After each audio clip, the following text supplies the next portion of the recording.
हाथ काट कर रख दूंगा ये नाम समझ आ जाए तो। कितनी दिक्कत होगी पता है राम समझ आ जाए तो। भाई राम राम तो कह लोगे पर राम सा दुख भी सहना होगा। पहली चुनौती ये होगी कि मर्यादा में रहना होगा। और मर्यादा में रहना मतलब कुछ खास नहीं कर जाना है, बस त्याग को गले लगाना है और अहंकार जलाना है। अब अपने राम लला के खातिर इतना ना कर पाओगे, और शबरी का जूठा खाओगे तो पुरुषोत्तम कहलाओगे।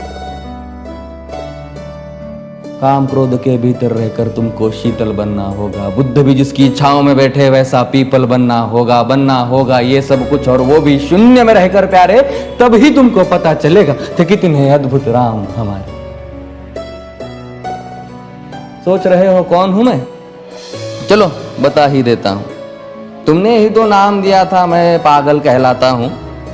नया नया हूं यहाँ पे तो ना पहले किसी को देखा है। वैसे तो हूं त्रेता से, मुझे कृष्ण किसी ने कलयुग भेजा है।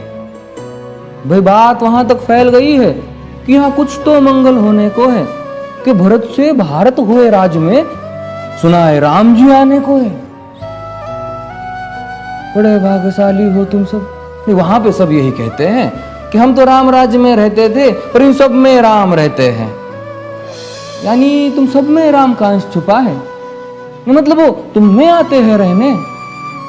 सच है या फिर गलत खबर? अगर सच्ची है तो क्या कहने, तो सबको राम पता ही होगा। घर के बड़ों ने बताया होगा। तो बताओ फिर कि क्या है राम? बताओ फिर कि क्या है राम? बताओ। अरे पता है तुमको क्या है राम? या बस हाथ धनुष तरकश में बांध, या वन में जिन्होंने किया गुजारा, या फिर कैसे रावण मारा लक्ष्मण जिनको कहते भैया, जिनकी पत्नी सीता मैया। फिर ये तो हो गई वही कहानी, एक था राजा एक थी रानी। क्या सच में तुमको राम पता है? ये वो भी आकर हम बताए। बड़े दिनों से हूं यहाँ पर, सब कुछ देख रहा हूं कब से। प्रभु से मिलने आया था मैं, उन्हें छोड़कर मिला हूं सबसे। एक बात कहूं अगर बुरा ना मानो, नहीं तुम तुरंत ही क्रोधित हो जाते हो। पूरी बात तो सुनते भी नहीं, सीधे घर पर आ जाते हो। ये तुम लोगों के नाम जपो में पहले सा आराम नहीं।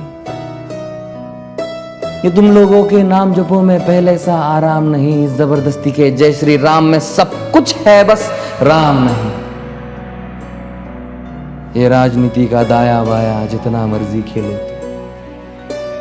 दाया बाया, अरे दाया बाया, ये तुम्हारी वर्तमान प्रादेशिक भाषा में क्या कहते हो उसे? हाँ वो लेफ्ट एंड राइट। ये राजनीति का दाया बाया जितना मर्जी खेलो तुम चेतावनी को, लेकिन मेरी अपने जहन में डालो तुम। निजी स्वार्थ के खातिर अगर कोई राम नाम को गाता हो तो खबरदार अगर जुर्रत की और मेरे राम को बांटा तो। भारत भू का कवि हूं मैं, तभी निडर हो कहता हूं राम है मेरी हर रचना में। मैं बजरंग में रहता हूं, भारत की नींव है कविताएं और सत्य हमारी बातों में। तभी कलम हमारी तीखी और साहित्य हमारे हाथों में। तो सोच समझ कर राम कहो तुम। ये बस आतिश का नारा नहीं, जब तक राम हृदय में नहीं तुमने राम पुकारा नहीं। राम कृष्ण की प्रतिभा पर पहले भी खड़े सवाल हुए। ये लंका और ये कुरुक्षेत्र यूं ही नहीं थे लाल हुए। अरे प्रसन्न हंसना भी है और पल पल रोना भी है राम। सब कुछ पाना भी है और सब पाकर खोना भी है राम। ब्रह्मा जी के कुल से होकर जो जंगल में सोए हो, जो अपनी जीत का हर्ष छोड़ रावण की मौत पे रोए हो। शिव जी जिनकी सेवा खातिर मारुत रूप में आ जाए। शेष नाग खुद लक्ष्मण बनकर जिनके रक्षक हो जाए। और तुम लोभ क्रोध अहंकार छल कपट सीने से लगा कर सो जाओगे तो कैसे भक्त बनोगे उनके, कैसे राम समझ पाओगे? अघोर क्या है पता नहीं और शिव जी का वरदान चाहिए। ब्रह्मचर्य का इल्म नहीं, इन्हें भक्त स्वरूप हनुमान चाहिए। भगवा क्या है पता, लहराना सबको होता है पर भगवा क्या है वो जाने जो भगवा ओढ़ के सोता है। राम से मिलना, राम से मिलना, राम से मिलना है ना तुमको?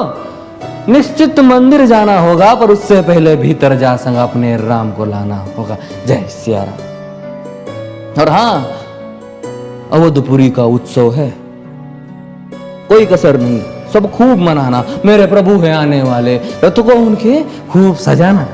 वो द्वापर में कोई राह तक है, मुझे उनको लेने जाना है। चलिए तो फिर मिलते हैं, हमें भी अयोध्या आना है।